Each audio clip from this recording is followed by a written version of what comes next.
What is my purpose? What is my meaning?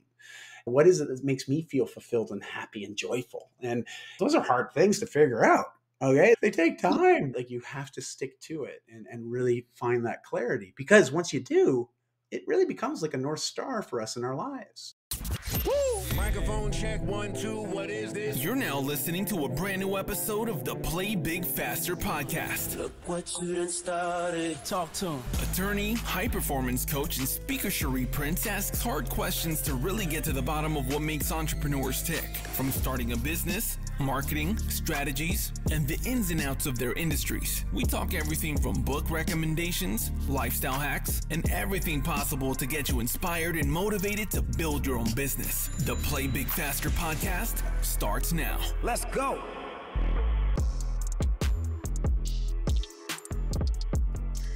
Welcome to another edition of the Play Big Faster podcast.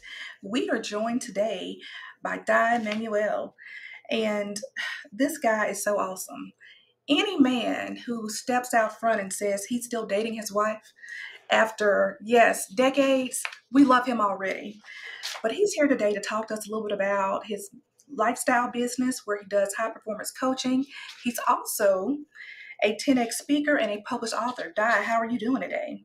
A lot better now that I'm talking to you. Yeah, no, I've been looking forward to this conversation. I know we connected a little while ago, and just to be here face to face, it's exciting. And also, I know we had a little side conversation before we hit record or started in on this. And it's just so nice because you said it earlier, this ability to connect with people around the world. Like, what a cool age we live in, and what a cool medium we get to play with. Yeah, thanks for the opportunity to be here today. I'm really honored. We are honored to have you. When I came across your bio, I was just so impressed about the balance and the whole life concept that you bring. And on the podcast, we try to provide resources for entrepreneurs. And so when I ran across your whole life fitness manifesto, I was like, okay, I got to talk to this guy. So if we can start there, tell us who you are and what that is. And we just love to know more about you. Thank you.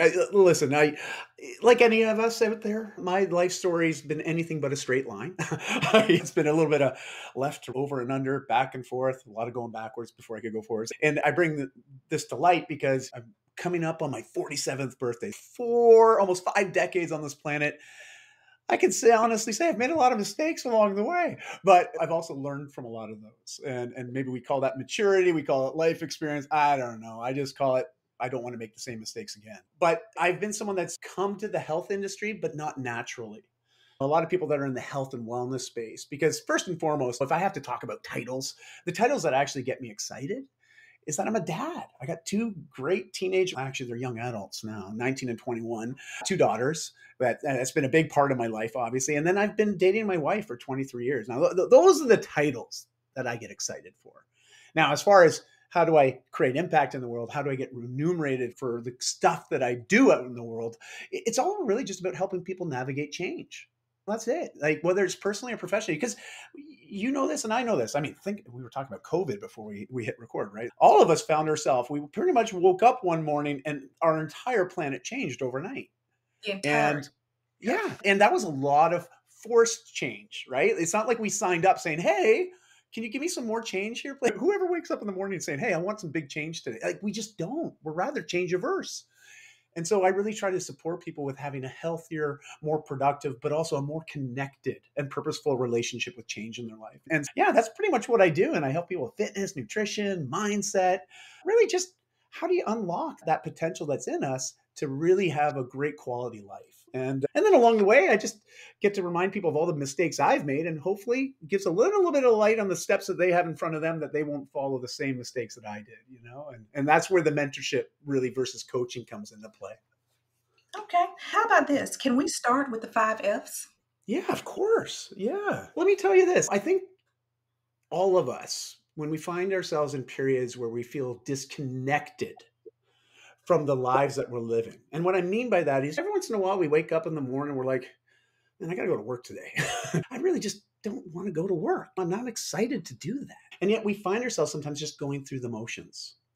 And yet every opportunity we get to dream or have a vision or think about some different sort of situation for ourselves, it's often very different than the things that we're doing. And sometimes When we look at that picture, it's also because the things that we're doing might be out of alignment from what we call our values. The things that are non negotiable, the things that we're like, no, I don't care what I'm doing in life, but this is going to be a big part of it. And I'm not going to negotiate on that. As an example, family is one of those things for me. And someone that also works as a professional speaker, while my kids were younger, I would often say yes to go away, to go speak at conferences and events. And inevitably, I'd be away from my family, which would make me feel very disconnected because family is one of my values. I want to prioritize that. And yet I found myself doing things that would often be the opposite of that value, which would leave me feeling not whole, sometimes second guessing the things I'm doing. Even though I love speaking, I didn't love it enough that I would sacrifice on that value.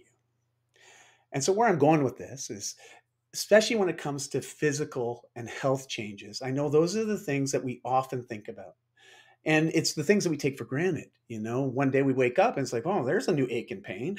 Where did that one come from? And I'm in my 40s now. So I swear every day I wake up and there's another pain or some sort of nuisance that's just magically appeared. But there's ways to deal with that, to navigate that. But we have to have some intentionality in the things that we do every day, especially the things that we prioritize to keep ourselves in a healthy place. And what I found was, after being in the health and wellness industries for almost 3 decades, 28 years of literally helping people with fitness and nutrition and mindset, I kept hearing the same thing over and over again. It was either time, lack thereof, but also a lack of understanding where to start and how to do the things that are actually going to move the needle in the right direction. And there's just a lot of information out there.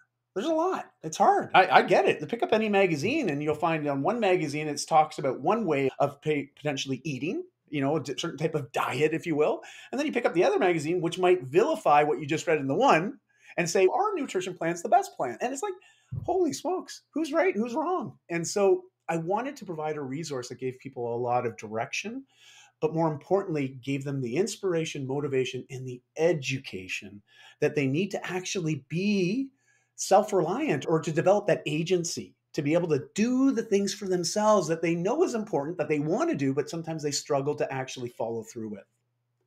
And that's where Gotcha. the whole life fitness manifesto comes in my book. And it all centers around this idea of the 5 F's. And again, this model's mine. And I'm not saying that these are the same values everybody else has, but I like to encourage people, figure out what your 5 core values are, because it's going to help you in life. It's going to help you get clarity on the direction, also give you clarity on what to say yes and what to say no to. And for me, my 5 F's are fitness, faith, family, finances, with a big overarching roof of fun. Okay. Because if I'm not smiling at least once a day, I know I have room for improvement. And so those 5 F's are guiding lights for me. And as an example, that family, as I was sharing before, I got to a point where I was just like, geesh, family is a core value. It's important. If I continuously get asked to go away from family, to do things that rob me from that time with family and really that connectedness with my family, that's a clear no for me. Because I know if I say yes to the opportunity and it starts to erode that value, I'm going to be left not feeling very good. And when we don't feel good, let's just say some of our decisions aren't always the healthiest. It's Exactly. been 15 years since I had a drink. There's a whole story to that, but I can tell you, like, that was one thing that I used to do to deal with that disconnectedness, to distract myself from some of that emptiness I would feel. Even though it was self-subjected, I was still trying to basically distract myself from the pain and discomfort I was feeling, and that was alcohol. All of us have different vices that we use to mask some of those negative feelings we have, but there's always a healthier way through it. And so that's really where that book and these 5 F's have come into. But again, I believe everyone's got a good solid 5 values that once you figure it out, watch out. Like it's just, you're going to have more fun, you're going to get more things done, but you're really going to enjoy the things that you're doing every day a lot more too. So let's talk about that because Yeah. since the pandemic and the world shut down, I think Mm, the value for Zoom is probably quadrupled with more people right. using digital platforms. Yeah. How has that changed for you in terms of having to be away from family and doing those things that feed your core values? Yeah, for me, like, things have changed a little bit because it was a number of years ago, actually, before the pandemic. My wife and I made a very some people that know us thought it was a rather brash decision and maybe a little bit rushed. But for me, it was a long time coming, even though people may not be aware of that. But I ultimately left a career of 17 years. And shortly after I left my career, about a month later, my wife quit her job. A couple months after that, we pulled the kids out of school, gave away our stuff, packed up an SUV, and started traveling. And we had no itinerary, no plan.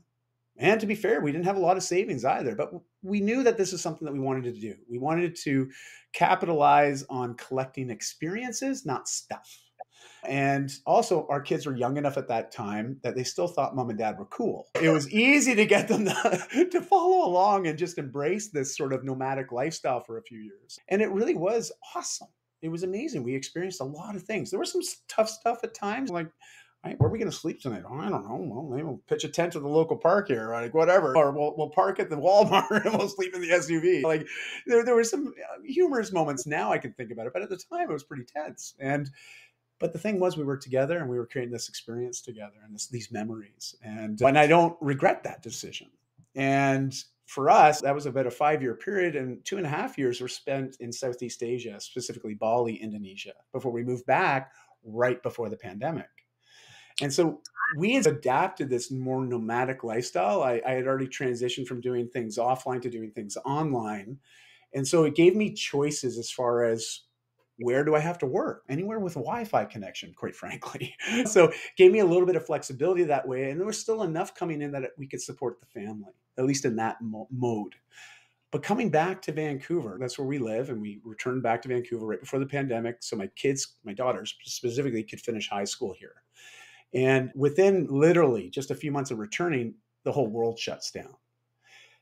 It was tough. Like I struggled just as much as the next person because I came back to Vancouver with all these ideas and aspirations and excitement to rekindle certain relationships and communities. And as I started doing that, everything shut down. And so you had to figure out a new way of doing things. One thing that was successful for me that worked well for me was transitioning to my men's groups from an in-person gathering to now doing it on Zoom.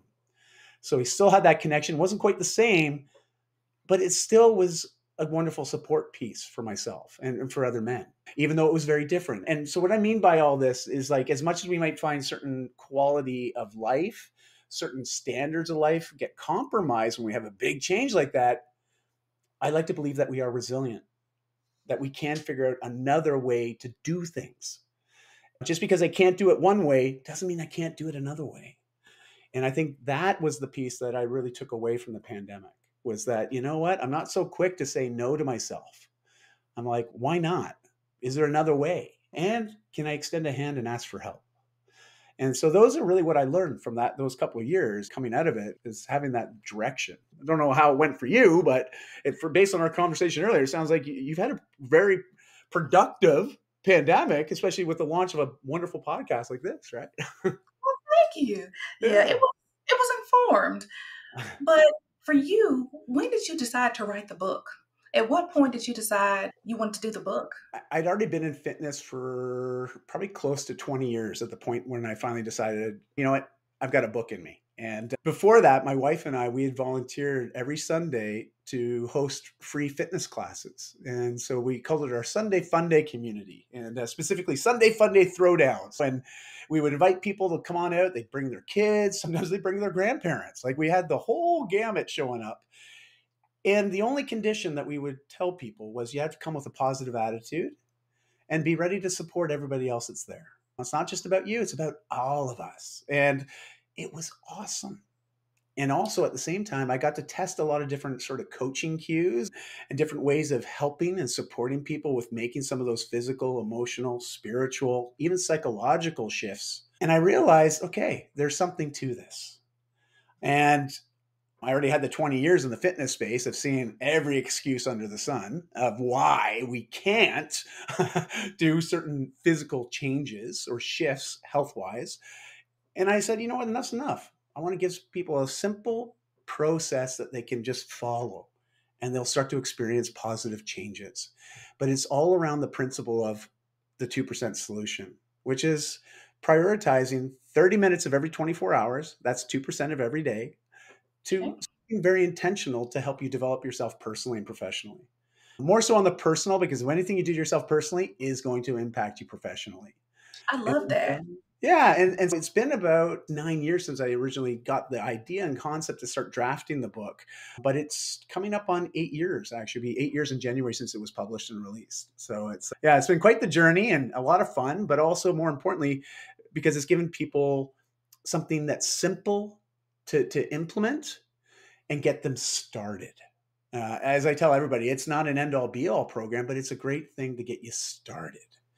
And then from there, watch out because there's so many different directions you can go once you have that inner confidence that you can do this. You can make health changes. It's very empowering, right? Very empowering. Now, how did that lead us to the TEDx stage? During this sort of shift away from my past career, and a big part of that was I had changed so much when I stopped drinking. This is almost 15 years ago. I stopped drinking. My wife asked me one day after, let's just say, my alcohol consumption was very regular and it was used as more of an escape. But it was also very normalized. Everybody I associated with professionally, especially, all alcohol was always there. It was always around. And so it was just such a normal thing. But it really started to affect my life personally with my wife, my kids, just everything. Things got unruly. And my wife asked me a question one day. She's, "Are you being the kind of man that you'd want to marry your daughters?"